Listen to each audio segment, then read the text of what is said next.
Hello students, welcome to geometry defence academy. तो राष्ट्रीय military school की सेकंड मेरिट लिस्ट आ गई।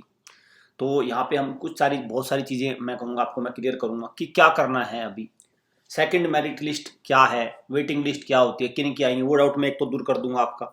दूसरा, third and fourth merit list भी आएगी क्या, इसको भी हम टैकल करेंगे। देखिए, राष्ट्रीय मिलिट्री स्कूल क्या है। राष्ट्रीय मिलिट्री स्कूल अगर यहाँ से देखे आप, ये है राष्ट्रीय मिलिट्री स्कूल। इसमें 5 स्कूल्स हैं। कौन से हैं देखो, यहाँ भी देख लो भाई। ये अजमेर हो गया, बेलगांव हो गया, धौलपुर हो गया, ठीक है, और ये आपका बेंगलोर और चैल हो गए। ये 5 स्कूल मिलके राष्ट्रीय मिलिट्री स्कूल का एक ग्रुप बनाते हैं। और इन पांचों स्कूलों में एक प्रकार से एक एंट्रेंस टेस्ट होता है, उसका इंटरव्यू होता है, उसके बाद इनमें जाया जाता है। ठीक, क्लियर। और अगर यहाँ पे देखें तो इसमें सारी चीज़ें देखो भाई, एडमिशन प्रोसीजर है ये इस तरह से। 10 से 12 साल बच्चा कक्षा 6, और 13 से लेकर 15 साल कक्षा 9 के लिए इंटरेस्ट होता है। गर्ल्स और बॉयज दोनों चीज़ें इसमें हैं। तो अब अगर मैं कहूँ तो इसका एक रिजल्ट आया है। इसकी एक वेटिंग लिस्ट आई है। एक फ्रेश लिस्ट तो पहले आ गई थी, लेकिन एक लिस्ट अभी आई है। Check the CET 2023 second merit list. ठीक है, ये आई, ये एक पूरी लिस्ट आई थी। तो चलिए देखो, इसको हम खोल लेते हैं। जब हम इसको ओपन करते हैं तो ये देखो, ये ओपन हो गया। अब साथ में यहाँ पे मैं अगर कहूँ तो ये एक लिस्ट पूरी थी। ये लिस्ट तो वो लिस्ट है जब ये पूरे के पूरे बच्चे सारे, जितने इनको टोटल सीट चाहिए थी, लगभग 350 के आसपास, ये वो लिस्ट है। ठीक, ये वो लिस्ट है। तो ये था, ये कुल मिला के इन्होंने ये बुलाई थी। लेकिन अगर मैं कहूँ तो मैं बता दूं, देखो ये पहली लिस्ट है जब मतलब लगभग 450, 9 और 6 मिला के, मतलब 450 बच्चे इन्होंने टोटल बुला लिए थे, ये सारे मिला के। ठीक, अब इन्होंने क्या किया, इन्होंने यहाँ पे लिखा है देखो, इन्होंने आर्मी हॉस्पिटल में जाके अपना मेडिकल वेडिकल कराया होगा। ठीक है, तो कुछ मेडिकल अनफिट रह गए, कुछ ने सैनिक स्कूल घोड़ा काल टाइप में ज्वाइन कर लिया। ठीक है, कुछ मतलब कुछ किसी कारण डॉक्यूमेंटेशन से जा नहीं पाए। तो जब ये इस लिस्ट में से, मैं साफ स्पष्ट कर रहा हूँ भाई, देखिए, जब इस लिस्ट में से कुछ बच्चे नहीं पहुंचे, तब जनरेट हुई वेटिंग लिस्ट। और वेटिंग लिस्ट फिर किस में से आई, इसको भी क्लियर कर ही लेते हैं, क्योंकि बार बार यहाँ पे सवाल निकल के आता है कि ये वेटिंग लिस्ट हुई किस में से क्रिएट। क्या वेटिंग लिस्ट जितने भी बच्चों ने राष्ट्रीय मिलिट्री स्कूल का एग्जाम दिया उसमें से आई? नहीं, ऐसा तो करने वाले तो बहुत बच्चे, उसमें तो वेटिंग लिस्ट नहीं आई। तो वेटिंग लिस्ट फिर आई किस में से? वेटिंग लिस्ट आई भाई इसमें से।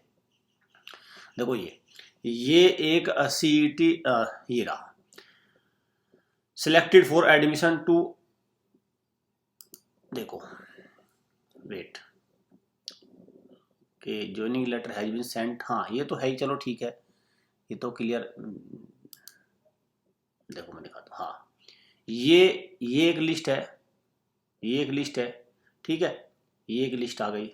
चलो अच्छा, ये तो सेकंड लिस्ट आई है अभी 26 जून वाली। अभी आप इसको देखें, यहाँ से आइए। तो यहाँ पे मतलब मेरा कहने का मतलब है, तकरीबन इन्होंने 750 बच्चे इंटरव्यू के लिए बुलाए थे। ठीक है, वो 750 बच्चों में से 400 बच्चों की एक ज्वाइनिंग लिस्ट ये आ गई। ठीक है, ये वाली। तो उन 750 में से ही एक दूसरी लिस्ट बनी है, ये वाली ऊपर वाली। ये मैं कहना चाहता हूँ बस।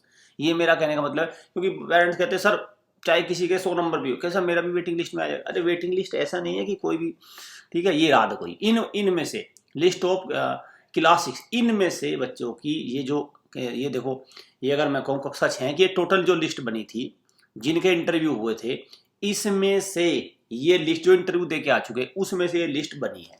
ये लिस्ट उसमें से बनी है। ठीक है, आप इसको चाहे तो एक प्रकार जैसे 26 जून है, जैसे ये लिस्ट में आया नाम इस बच्चे का। ठीक है, नलिन त्रिपाठी। अब आप नलिन त्रिपाठी देखोगे तो नलिन त्रिपाठी यहाँ कुल मिला के आपका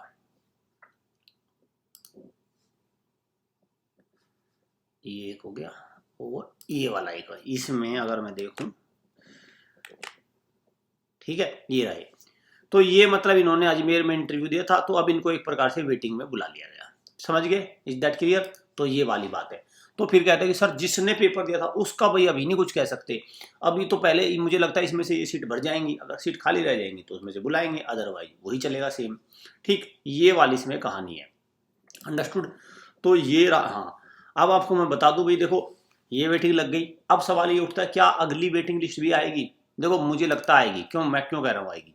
देखो, अगर इस लिस्ट को आप ध्यान से देखो, अगर इस लिस्ट को आप,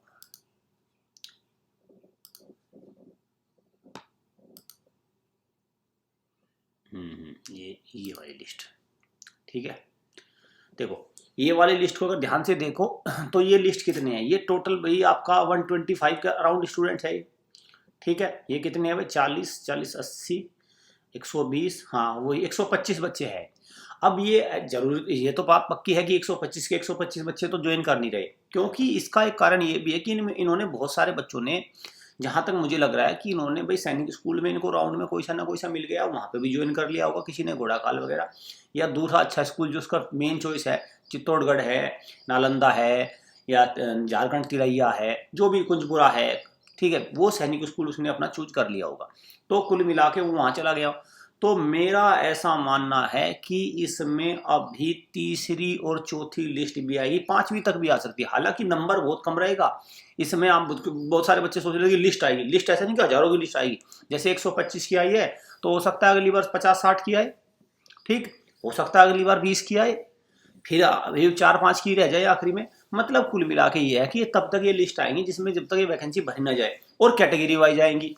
ऐसा भी नहीं जैसे मान के चलो ओबीसी की वैकेंसी फुल हो गई तो ओबीसी की लिस्ट नहीं आएगी, फिर उसमें उसी कैटेगरी वाइज वैकेंसी लिस्ट आएगी जिसकी वैकेंसी है, उसी में merit list second third fourth बनेगी, और उसी हिसाब से नंबर कम होता चला जाएगा।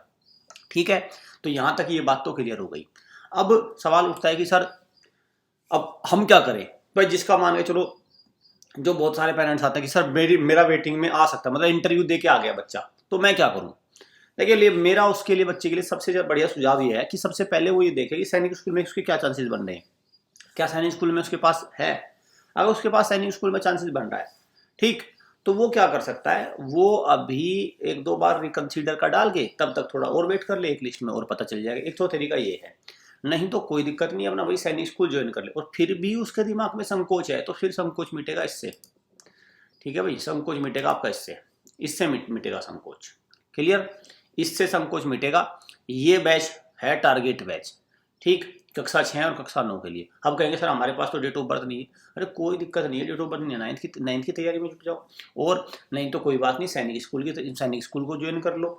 भाई कुछ तो स्टेप लेना ही पड़ेगा, आप ये तो नहीं कह सकते ना कि सर मेरे पास ये नहीं है वो नहीं है, उसमें तो ऐसा तो नहीं आप घर बैठ जाओगे, बच्चा घर तो बैठेगा नहीं, बच्चा कुछ तो करेगा ही, या तो अपने स्कूलिंग जाता रहेगा या वो कोई सैनिक स्कूल ज्वाइन करेगा।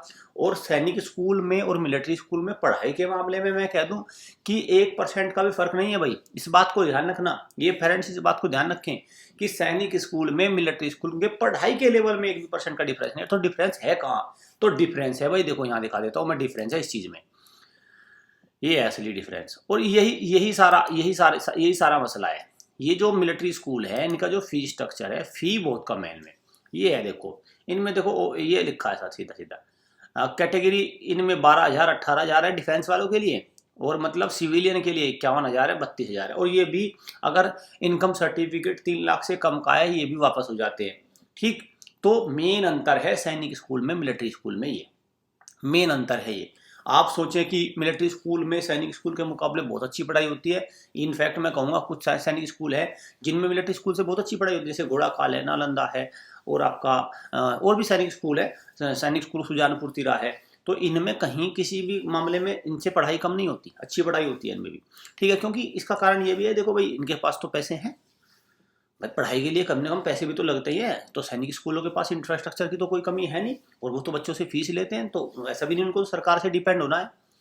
राष्ट्रीय मिलिट्री स्कूल को तो एक बार मान के चलो कि सरकार से सब्सिडी मिलती है, सरकार से पैसे मिलते हैं, सब कुछ सारा सरकार फंड करती है, लेकिन सैनिक स्कूल तो पेरेंट्स से ही पैसे ले रहे हैं, तो वो तो जैसा चाहे अपने आप को ऐसा मोल्ड कर सकते हैं।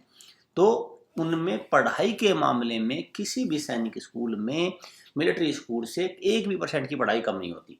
तो फिर कमी कहाँ है, कमी है सिर्फ और सिर्फ पैसों की, फीस की कमी है बस, और कुछ नहीं। ठीक है, ये अंतर है, तो इस बात को ध्यान रखना है, पेरेंट्स को ध्यान रखना है इस बात को कि ये अंतर है। और दूसरा, अब देखिए मान के चलिए आपका नंबर भाई नहीं बन रहा है, ठीक है, नंबर से लेटर सपोज नहीं बन रहा है, तो आप क्या करें,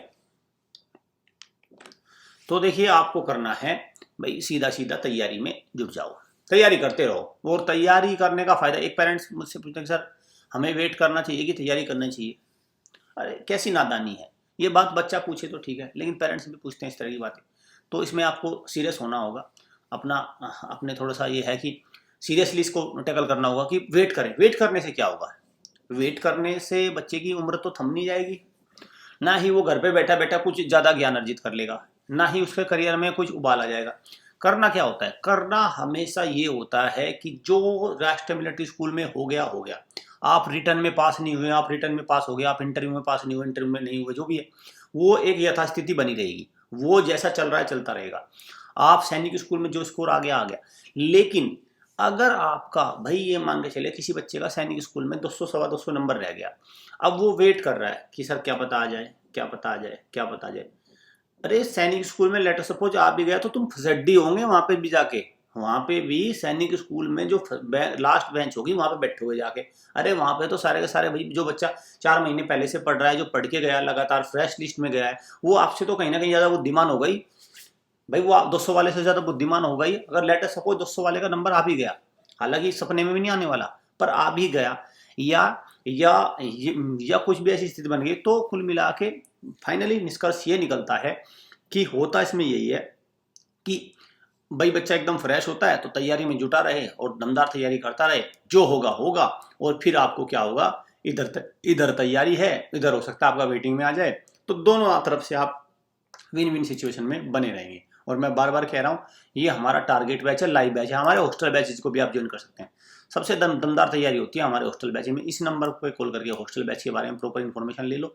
देखिए तमाम तरह के लाइव बैचेज हमारे यहाँ चले हुए हैं, ये आरएमएस का है, ये सैनिक स्कूल का है। देखिए सैनिक स्कूल का ये लाइव बैच है पूरा प्रॉपर, कक्षा 6 कक्षा 9 दोनों का भी, ठीक है। ये कक्षा 6 का है, ये कक्षा 9 का है, ये सारे बैचेज है। आप इन लाइव बैच को ज्वाइन करो और उसको चलने दो एज इट इज, उसको एज इट इज चलने दो, उसको नहीं करना, ठीक है। तो ये बात श्योर हो गई कि तीसरी चौथी लिस्ट आनी है, आएगी। वो जब आ जाएगी तो उसमें आपको इन्फॉर्मेशन दे दी जाएगी, और हो सकता है आपका उसमें नाम भी ना आए भाई, ऐसा तो है नहीं कि चौथी लिस्ट में जब आपका 400 वाली लिस्ट में नाम नहीं आया तो अब 125 वाले में नाम नहीं आया, तो ऐसा तो है नहीं कि 20 वाले में नाम आ जाएगा, ठीक है। हो सकता है उसमें, और सारे बच्चों का तो आएगा नहीं। तो कुल मिला के ये है कि आप अपनी तैयारी में जुटे रहो, अपने आप को मजबूत रखो करके, बस ये है इसका मेन तोड़, ठीक है। क्लियर, आप हमारे कोर्सेज को ज्वाइन कर लो, प्रॉपर आपको यहाँ पे लाइव क्लासेस मिलती है। हॉस्टल बैच को ज्वाइन कर लो, और बार बार मैं बच्चों से एक बात कहता हूँ, सिलेक्शन करा के दूंगा, ठीक है भाई। Thank you students, thank you parents.